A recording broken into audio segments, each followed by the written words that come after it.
Assalamualaikum warahmatullahi wabarakatuh. Sebelumnya, perkenalkan saya dan teman-teman saya dari kelompok 7 mahasiswa Prodi Ekonomi Syariah Universitas Pangeran Diponegoro Nganjuk dari kelas 6B akan mempresentasikan PPT kami yang berjudul Populasi dan juga Sampel. Sebelumnya, untuk teman-teman saya nanti akan mempresentasikan videonya setelah saya. Langsung saja untuk penjelasan pertama yang akan saya jelaskan. Jadi di sini kita nanti akan membahas tentang populasi dan juga sampel. Jadi dalam suatu penelitian itu perlu menentukan objek yang akan diteliti agar data yang diperoleh itu jelas dan juga terarah. Jadi tanpa adanya objek, penelitian itu tidak akan jalan. Kalau kita untuk menentukan objeknya itu bisa seperti kayak perilaku konsumen, tingkat kemiskinan. Kalau dalam sebuah pendidikan itu kita bisa mengambil hasil belajar mahasiswa, dan juga untuk tren dan budaya itu juga bisa dijadikan sebuah objek. Lalu objek penelitian tersebut disebut sebagai populasi. Nah, ini nanti yang akan kita jelaskan. Jadi populasi itu merupakan objek sebuah penelitian. Namun dalam banyaknya penelitian, jumlah populasi itu seringkali sangat besar, sehingga tidak memungkinkan untuk meneliti seluruh anggota populasi. Jadi kalau seorang peneliti itu kalau mau meneliti, jika jumlah yang akan diteliti itu sangat banyak, sangat besar, kemungkinan akan mendapatkan kesusahan. Lalu apa yang kita perlukan? Nah, oleh karena itu peneliti biasanya mengambil bagian dari populasi tersebut. Jadi tidak semuanya itu diteliti, jadi hanya sebagian. Namun sebagian tersebut bisa mewakili semua populasi yang ada. Kalau kita meneliti semua populasi, pastinya akan kesulitan kan? Nah, ini ada caranya yang disebut dengan sampel. Sampel itu merupakan pengambilan sebagian dari populasi.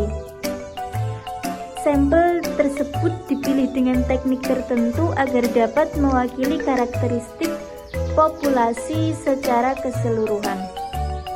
Jadi dalam menentukan sampel itu juga ada teknik dan juga caranya tertentu. Jadi tidak asal-asalan kita untuk menentukan sampel tersebut. Jika kita asal-asalan, maka penelitian kita pasti akan amburadul, ya nggak sih? Ya, seperti itu kurang lebih. Dengan hal itu, dengan adanya sampel, maka peneliti itu tetap akurat dan juga dapat dipercaya. Oke, langsung saja kita memasuki pembahasan yang pertama, yaitu mengenai tentang pengertian populasi. Apa sih sebenarnya populasi tersebut? Nah, di sini saya akan menjelaskan apa pengertian populasi tersebut. Oke, populasi adalah keseluruhan objek atau subjek yang memiliki karakteristik tertentu dan menjadi sasaran dalam sebuah penelitian. Seperti yang saya jelaskan di awal tadi, dalam sebuah penelitian itu yang pertama kita lakukan adalah menentukan objek tersebut, objek penelitian. Tanpa adanya objek, apakah bisa jalan peneliti tersebut? Tentunya tidak kan? Nah, untuk pengertian populasi menurut para ahli yaitu yang pertama, menurut Sugiono, Populasi merupakan wilayah generalisasi yang terdiri dari objek atau subjek yang memiliki kualitas dan karakteristik tertentu yang telah ditentukan oleh peneliti untuk dipelajari. Itulah pengertian populasi menurut Sugiono. Kalau menurut Ari Kunto, populasi tersebut adalah seluruh subjek peneliti yang menjadi fokus kajian. Itu kalau menurut para ahli ya. Nah, dengan kata lain, populasi merupakan sumber data utama yang digunakan peneliti untuk menarik kesimpulan dari penelitian yang dilakukan. Jadi populasi ini merujuk pada jumlah total orang yang tinggal di suatu wilayah tertentu. Misalnya kalau seperti kita akan meneliti sebuah kampus, kalaupun seperti kampus kita ya, UPDN Nganjuk, itu bisa kita teliti dengan seluruh jumlah mahasiswa Universitas Pangeran Diponegoro Nganjuk yang berjumlah misalnya 3.000 orang gitu. Kalau dalam bisnis itu bisa dengan seluruh pekerja ataupun karyawan yang bekerja di sebuah perusahaan manufaktur. Nah, seperti itu. Lalu untuk bagaimana sih kita menentukan ukuran dari populasi tersebut? Lalu untuk ukuran populasi tersebut dapat dipengaruhi dari angka kelahiran, berapa manusia yang lahir di bumi, berapa manusia yang meninggal, angka kematian, dan juga dapat dipengaruhi dari migrasi ataupun perpindahan penduduk. Karakteristik dan jenis populasi. Populasi dalam penelitian memiliki beberapa karakteristik, yaitu 1. Merupakan keseluruhan unit yang menjadi sumber informasi penelitian. 2. Dapat berupa manusia, benda, peristiwa, atau fenomena tertentu. 3. Memiliki batasan dan karakteristik yang telah ditentukan peneliti. Populasi juga dapat dibagi menjadi 2 jenis, yaitu 1. Populasi terbatas. Populasi yang jumlahnya dapat dihitung secara jelas. 2. Populasi tidak terbatas. Populasi yang jumlahnya sulit atau tidak dapat dihitung secara pasti. Pengertian sampel. Sampel adalah sebagian dari populasi yang dipilih untuk mewakili keseluruhan populasi dalam suatu penelitian. Penggunaan sampel biasanya dilakukan ketika jumlah populasi terlalu besar, sehingga tidak memungkinkan untuk diteliti seluruhnya. Pengertian sampel. Sampel adalah sebagian dari populasi yang dipilih untuk mewakili keseluruhan populasi dalam suatu penelitian. Penggunaan sampel biasanya dilakukan ketika jumlah populasi terlalu besar, sehingga tidak memungkinkan untuk diteliti seluruhnya.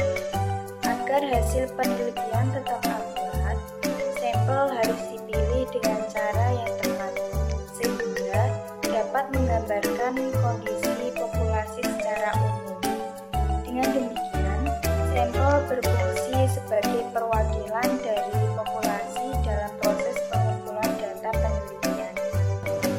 Baik, selanjutnya yaitu hal yang perlu diperhatikan dalam menentukan sampel.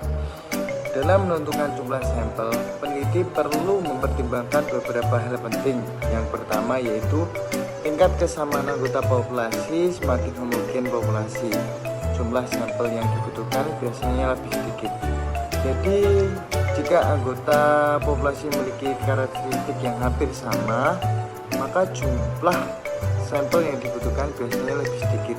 Contoh, peneliti tentang tinggi badan siswa dalam satu kelas yang usianya sama. Sebaliknya, jika populasi sangat beragam, heterogen, maka sampel yang diambil harus lebih banyak agar dapat mewakili seluruh populasi.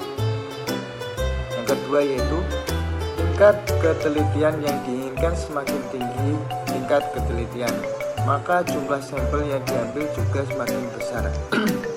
Jadi semakin tinggi tingkat ketelitian atau akurasi yang diinginkan dalam penelitian, maka jumlah sampel juga harus semakin besar. Hal ini dilakukan agar hasil penelitian lebih akurat dan mendekati kondisi sebenarnya. Yang ketiga yaitu desain analisis data peneliti. Jadi metode atau cara menganalisis data juga mempengaruhi jumlah sampel. Misalnya, analisis statistik yang kompleks biasanya membutuhkan sampel lebih banyak. Selanjutnya, analisis sederhana bisa menggunakan sampel yang lebih sedikit. Oke, yang keempat yaitu ketersediaan waktu, tenaga, dan biaya penelitian. Jadi peneliti itu juga harus mempertimbangkan sumber daya yang dimiliki. Jika waktu, tenaga, dan biaya terbatas, maka jumlah sampel biasanya disesuaikan agar penelitian tetap bisa dilakukan secara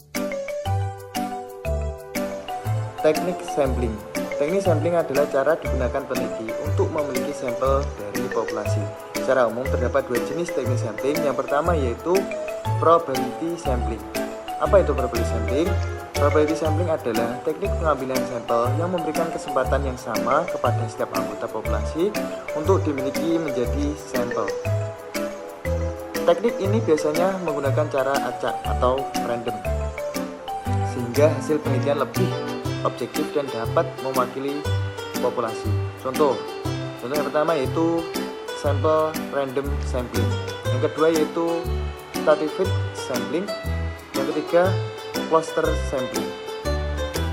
Selanjutnya yang nomor 2, non probability sampling. Apa itu non probability sampling? Non probability sampling adalah teknik pengambilan sampel yang tidak memberikan kesempatan yang sama kepada setiap anggota populasi untuk dimiliki. Biasanya pemilihan sampel dilakukan berdasarkan pertimbangan tertentu dari peneliti. Contoh purposive sampling sama quota sampling. Ya mungkin cukup dari presentasi dari kelompok kami. Jika ada kekurangan mohon dibicarakan dengan baik. Mungkin bisa kalau ada yang ingin bertanya bisa bertanya di kolom komentar. Cukup sekian dari saya, perwakilan dari kelompok 7. Jika ada salah kata mohon maaf yang sebesar-besarnya. Wabillahi taufiq wal hidayah. Wassalamualaikum warahmatullahi wabarakatuh.